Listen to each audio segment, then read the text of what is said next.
j'espère que vous allez bien. Alors je suis ravie de faire une nouvelle vidéo et aujourd'hui je vais vous parler donc des booktubeuses que j'aime beaucoup regarder, on va dire mes booktubeuses préférées.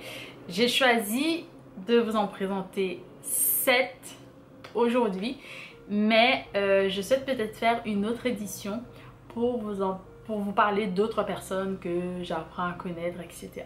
Donc sans plus tarder, on va commencer. Donc moi j'ai connu YouTube pour la musique, etc. Ensuite j'ai commencé à regarder des youtubeuses en général, plus beauté, cheveux, etc.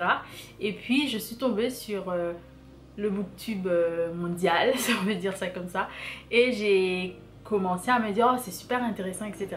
Alors je vais vous énoncer ces personnes et j'ai envie de vous dire de rester jusqu'à la fin parce qu'il y a un bonus. Donc je vais vous en présenter finalement 8. Donc restez jusqu'à la fin. C'est parti. La première personne que j'aimerais vous présenter, donc c'est Pita de la chaîne Comfy Cozy Up. Alors si je regarde de l'autre côté, c'est parce que j'ai mon cahier. Donc voilà, donc Pita, elle est jamaïcaine, j'aime beaucoup ce qu'elle fait. Elle a donc booktube, elle parle beaucoup de littérature de manière générale en anglais. Et ce que j'aime chez elle aussi, c'est qu'elle fait aussi tout ce qui est bien-être, fitness, etc. Et j'adore ses cheveux également parce qu'elle a de magnifiques dreadlocks. Donc Pita, si tu passes par là, je t'embrasse. Bisous. Ensuite, quelqu'un que j'aime beaucoup regarder parce qu'elle lit de tout et j'aime bien ça. Et parce que il y a des choses qu'elle lit aussi que j'aime beaucoup et elle lit aussi en français, c'est Didi, donc de Brown Girl Reading et de Will Surlit. Donc Didi, elle vient des États-Unis, je crois de la Nouvelle-Orléans si je ne me trompe pas. Elle lit beaucoup d'ouvrages et je trouve que, comme je vous disais, qu'elle lit un peu de tout et surtout de la fiction. Donc c'est ce qui me permet de m'identifier aussi à elle et d'apprécier ses lectures. Donc comme je disais, elle lit en anglais et en français parce qu'elle habite en France et elle a appris d'autres langues et je crois qu'elle apprend encore d'autres langues et je trouve ça super intéressant. Donc Didi, si tu passes par là, go coucou et bon été. D'ailleurs je crois qu'elle a un read along cet été pour le livre qui s'appelle The Old Grift. C'est un livre d'une auteure ou d'un auteur, je sais pas, mais je crois que c'est une auteure zambienne, je crois, de la Zambie. Je sais plus, mais je vous redirai ça. Alors quelqu'un que j'ai découvert il n'y a pas si longtemps, mais que je suivais sur Instagram. En tout cas, c'est Laurie de Laurie Nama ou Capan, je crois. Elle aime beaucoup tout ce qui est science-fiction. Moi, j'aime beaucoup la science-fiction, mais pas autant qu'elle. J'aime la littérature de genre, mais pas autant qu'elle. C'est son thème de prédilection. Donc Laurie, je l'aime beaucoup parce que j'ai découvert ce qu'elle lisait. Je crois aussi qu'elle fait du coding. Donc quelque chose que j'aime beaucoup et j'ai eu la chance de la rencontrer dans la vraie vie, donc ça fait super plaisir.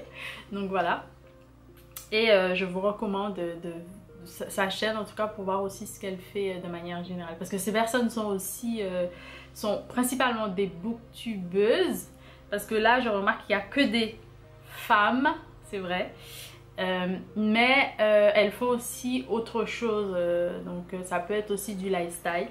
Ensuite il y a Marina de la chaîne Young Gifted and Black. Donc Marina, c'est quelqu'un que j'ai eu la chance de rencontrer à plusieurs reprises. On parle souvent de lecture et surtout de nos lectures caribéennes ou encore africaines. Donc ça c'est intéressant et si vous voulez vraiment connaître la littérature africaine à travers ces lectures, vous allez trouver de très bonnes choses. Elle lit en français, en anglais, en espagnol également il me semble. Et quelquefois, donc comme elle vient des deux Congos, donc Brazza et Kinshasa, donc je crois que quelquefois elle lit aussi dans ses langues premières, on va dire, en tout cas les langues des deux Congos. Oui, je crois que les deux. Voilà, donc c'est super intéressant si tu passes par là également. Je vous embrasse toutes en tout cas. Ensuite, il y a Justine Shell, donc Justine de la chaîne Justine Shell, donc Justine que j'aime beaucoup. On s'est rencontrés comment en fait avec la littérature haïtienne, et elle a découvert la littérature haïtienne sur les réseaux je pense, et depuis on n'arrête pas de se parler et de parler de tout et de rien en fait, et c'est une fille très intéressante, très touchante également. J'aime beaucoup ce qu'elle fait parce qu'elle lit un peu de tout.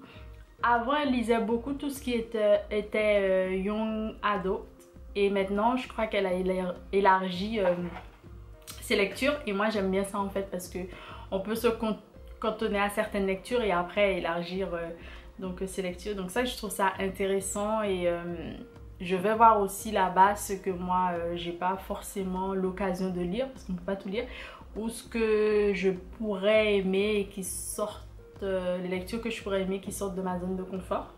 Donc voilà. Ensuite il y a donc Olivia de la chaîne Nostalgique Vivi Rose. Donc comment j'ai connu Olivia? Je pense que c'est sur les réseaux aussi. On se parle de temps en temps. Elle a aussi les roseaux pourpres, donc où elle m'avait proposé une box. Donc c'est une box littéraire. Donc voilà, vous allez pouvoir trouver des vidéos que je vous mettrai en barre d'infos juste ici. Et elle fait autre chose également, donc non seulement elle fait cette box, elle écrit, elle peint, elle dessine aussi. Donc voilà, c'est une maman, et vous allez pouvoir aller voir tout ce qu'elle fait. Beaucoup de vlogs aussi ces temps-ci sur l'entrepreneuriat également. Donc voilà, si ça peut vous plaire. Et enfin, Marjorie de la chaîne Lecture de Marjorie. C'est une chaîne donc, qui propose de la littérature haïtienne, mais pas que. Donc elle vit au Canada, à Montréal. Et c'est une maman aussi. Elle nous invite à découvrir la littérature haïtienne. Et j'avais eu l'occasion de lire l'autobiographie américaine de Danila Ferrière avec elle il y a 2 ans je crois. Donc vous pouvez retrouver une playlist que je vous mettrai ici. C'était très intéressant, donc c'est quelque chose qu'elle a créé en fait, qu'elle a voulu faire lors d'un vlog, et moi j'ai voulu participer. Et voilà, j'ai rejoint cette aventure, et je remercie encore Marjorie. Donc voilà, je vous ai présenté les 7 personnes que je tenais à vous présenter, et le petit bonus, le gros bonus. Donc c'est Marie de la chaîne Madame Irma. Marie, elle fait beaucoup d'autres choses aussi à côté de Booktube, mais c'est quelqu'un que je trouve, elle est très douce, elle parle de beaucoup d'autres choses, un peu de spiritualité aussi, et je trouve ça très intéressant. Et elle a un book club aussi, donc c'est Irma CDL si je ne me trompe pas. En tout cas je vous mettrai tout ça en barre d'infos si je me trompe, parce que quelquefois j'ai tendance à me tromper dans les lettres, les mots, des choses comme ça, parce que voilà, ça m'arrive. Mais voilà, je vous mettrai tout ça pour ne pas oublier, et puis vous pourrez aller checker ces chaînes. Et puis moi je reviendrai très bientôt, donc au cours du mois de juillet pardon, et d'août, avec des petites vidéos comme ça, des recommandations, des petites choses aussi qui ont rapport avec le livre, mais qui ont un rapport aussi avec les autres choses que j'aime bien. Donc ce sera ça en juillet et en août, et j'espère que ça va vous plaire. Et puis on continue avec bien évidemment Perler les pages, le book club, et bientôt les rencontres. J'aurai l'occasion de vous en dire davantage. Donc voilà. Et puis la prochaine vidéo, j'espère qu'elle va vous plaire. Ce sera encore des recommandations qui ont un rapport avec Booktube, YouTube, les livres et tout ce que j'aime. Voilà, bon je ne veux pas tarder, et je vais vous souhaiter de bonnes vacances si vous partez en vacances. Si vous avez des booktubeuses, booktubeurs, oui, il me faut aussi des booktubeurs quand même, à me recommander. Je suis toute oui, mais vraiment. Et il y aurait plein d'autres personnes que j'aurais aimé aussi vous mentionner ici, mais bon, ce sera pour bientôt. Et puis je vous souhaite, voilà, un bel été. Bisous, à très bientôt.